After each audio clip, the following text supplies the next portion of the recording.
65. ¿Cómo navegar en tiempos turbulentos? Es el tema general. Y el subtema que estamos viendo es su cosmovisión, es la ética de nuestro diario vivir.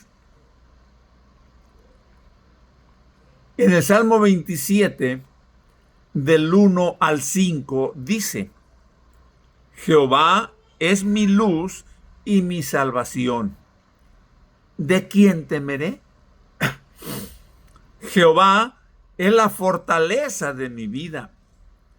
¿De quién he de atemorizarme?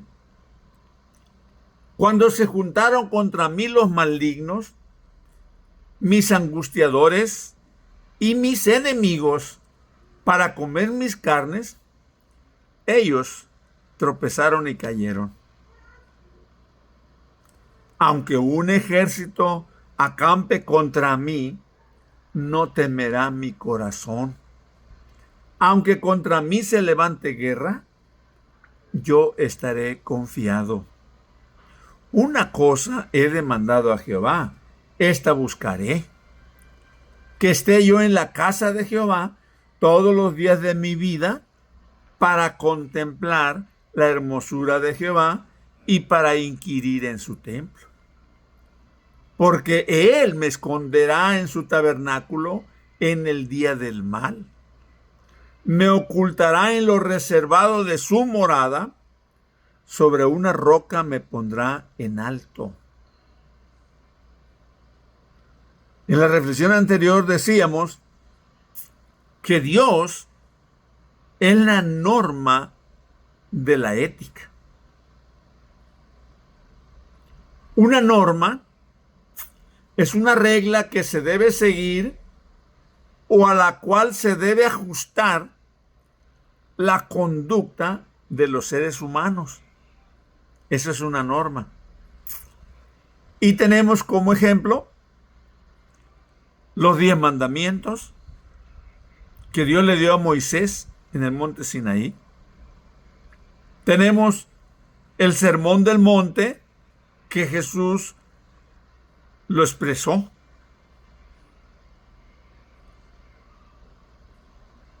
Entonces, la norma la define Dios, porque Él es el que decide qué es bueno y qué es malo.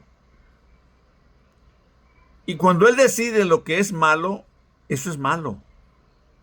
Cuando Él decide lo que es bueno, eso es bueno. No tenemos por qué cuestionarlo, porque Él es la norma. Lo que Él dice, eso es. Pero ahora Dios es la base de esa norma. ¿Por qué Dios es la base? Bueno, por el hecho, Dios es la base cuando nos da los 10 mandamientos o el sermón del monte, por el hecho de que Él es un Dios santo, soberano, justo, creador y sustentador de todo. Se convierte en esa base, esa norma y esa base, ese sostén. Pablo dice a los Efesios: edificados sobre el fundamento de apóstoles y profetas, siendo la principal piedra del ángulo Jesucristo mismo. Pero en Miqueas 6:8 dice, nos indica claramente lo que Dios demanda. Dice así: oh hombre, Él te ha declarado lo que es bueno, y qué pide Jehová de ti: solamente hacer justicia, amar misericordia y humillarte delante de Dios. Entonces, como base, nosotros debemos practicar la justicia divina, que diríamos es lo correcto, como decíamos anteriormente. Pero también nos presenta Miqueas que debemos amar, misericordia y andar humildemente delante de Dios. Esa sería nuestra responsabilidad.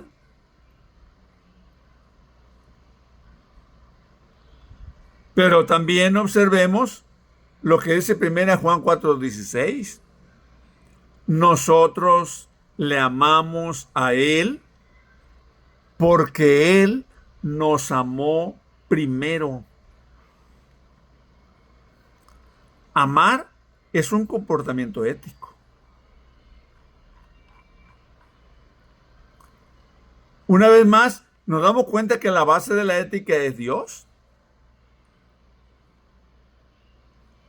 Dice Mateo 5:44, pero yo os digo, amad a vuestros enemigos, bendecid a los que os maldicen, haced bien a los que os aborrecen y orad por los que os ultrajan y os persiguen. Esto se debe cumplir solo porque Dios lo manda, porque es la norma y es la base.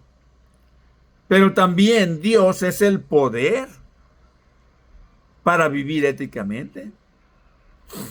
Nuestra naturaleza caída nos lleva a actuar de manera no ética a veces, incluso después de haber nacido de nuevo. En su carta a los Romanos, Pablo cuenta cómo esa naturaleza caída lo llevaba a hacer cosas que él mismo no aprobaba ni deseaba hacer. Romanos 7:15, porque lo que hago no lo entiendo, pues no hago lo que quiero, sino lo que aborrezco, eso hago. El pecado que aún mora en nuestra carne, con frecuencia nos impide obedecer la voluntad de Dios.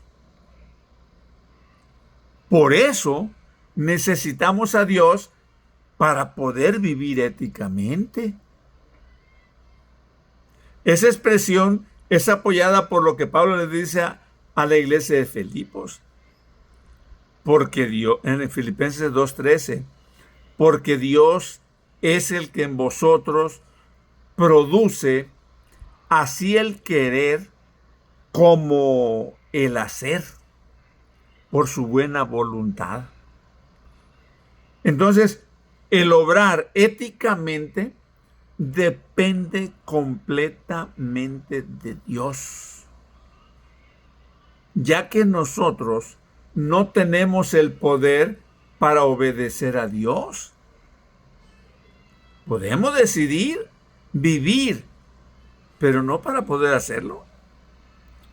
Es por ello que Dios vino a morar en nosotros a través del Espíritu Santo,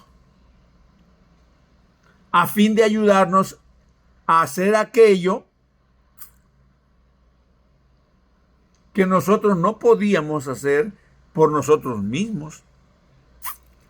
Esta es la razón por la cual el incrédulo solo puede pecar o pecar. Mas el creyente tiene la capacidad de elegir entre pecar o no pecar.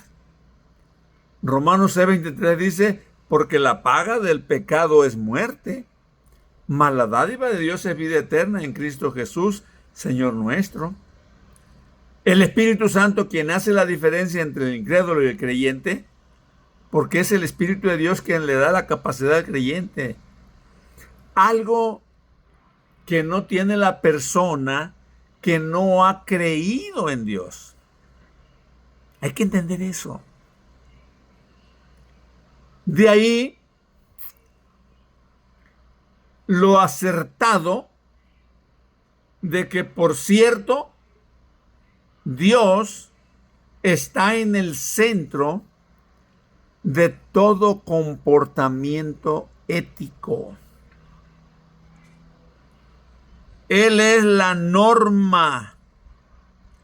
Él es la base.